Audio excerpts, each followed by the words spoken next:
বাটৰ কচু গাত ঘঁহি লৈ বিপদত যুৱক ফেচবুকত এডিআৰি প্ৰশ্নকাকত ফাদিল হোৱা বুলি ভুৱা পোষ্ট এডিআৰি অপপ্ৰচাৰ চলাই ৰঙাঘৰৰ আলহী সাহিল খান নামৰ যুৱক এতিয়া সাহিলৰ ঘৰত চলিছে আৰক্ষীৰ তালাচী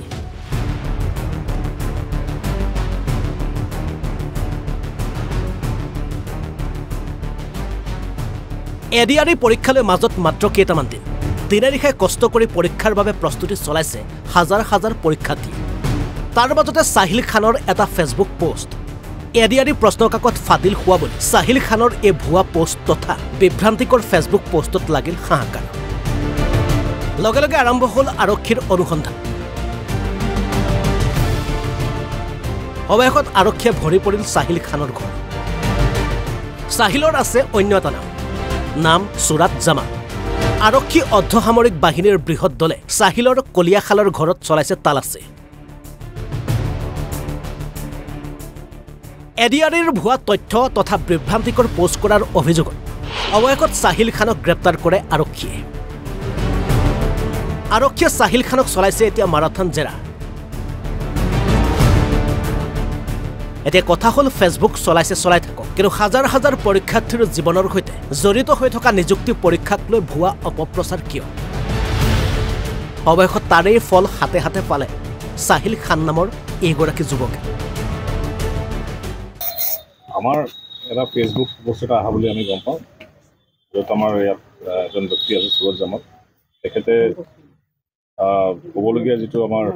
থাৰ্ড গ্ৰেড যি এক্সাম আছে এডিআৰি এক্সামছ সেই এক্সামৰ প্ৰশ্ন পেপাৰ লিক হোৱা বুলি কিনে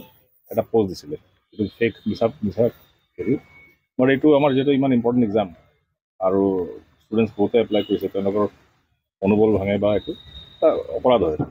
নতুন এটা এক্ট হৈছে আমাৰ আইন বনিছে গভৰ্ণমেণ্ট অফ আছামৰ এই পৰীক্ষাবিলাকত যে প্ৰশ্ন পেপাৰ ফাদিল হওক বা দুৰ্নীতি যিবিলাক সেইবিলাক বন্ধ কৰিবৰ কাৰণে তেওঁ এইটো ভাইলেট কৰিছে গতিকে আমি ইনফৰ্মেশ্যন পাই কেছ ৰেজিষ্টাৰ কৰিছোঁ মহাজনক এৰেষ্ট কৰা হৈছে বাকী আমি এতিয়া তদন্ত চলাই আছোঁ আমি চাই আছোঁ ইণ্টেনশ্যন কি আছিল তেখেতৰ বাট ডেফিনেটলি ভাল ইণ্টেনশ্যন নাছিলে ইমান ল'ৰা ছোৱালী যেতিয়া পৰীক্ষা দিব ত' ইট ইজ নট গুড জানিব পাৰিছোঁ যে যিজন যুৱক আপোনালোকে গ্ৰেপ্তাৰ বা আটক কৰিছে তেখেত অসম প্ৰদেশ কংগ্ৰেছৰ সাধাৰণ সম্পাদকৰ ভাতৃ বুলি জানিব পাৰিছোঁ ইয়াত কিবা ষড়যন্ত্ৰ আছে নেকি আগন্তুক পৰীক্ষাটো মানে ৰাজনৈতিক ষড়যন্ত্ৰ থাকিব পাৰে আমি তদন্ত কৰি আছোঁ এতিয়া কেছটো চ' গোটেইবোৰ দিশখিনি চাম আমি চাই আছোঁ পাইছোঁ অলপ ডকুমেণ্ট আমি চিজ কৰা হৈছে বা অন্যান্য বস্তু বাকী এক্সামিন হৈ আছে বস্তুবিলাক সেইটো আমি এংগল চাই আছোঁ দিল্লী কিন্তু অল এংগল চাপৰৰ পৰা খনেন্দ্ৰ কলিতা NV নিউজ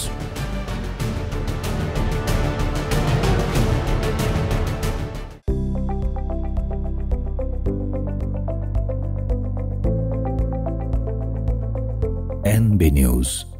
সহজ সৰল ভাষাত নৱভাৰতৰ কথা।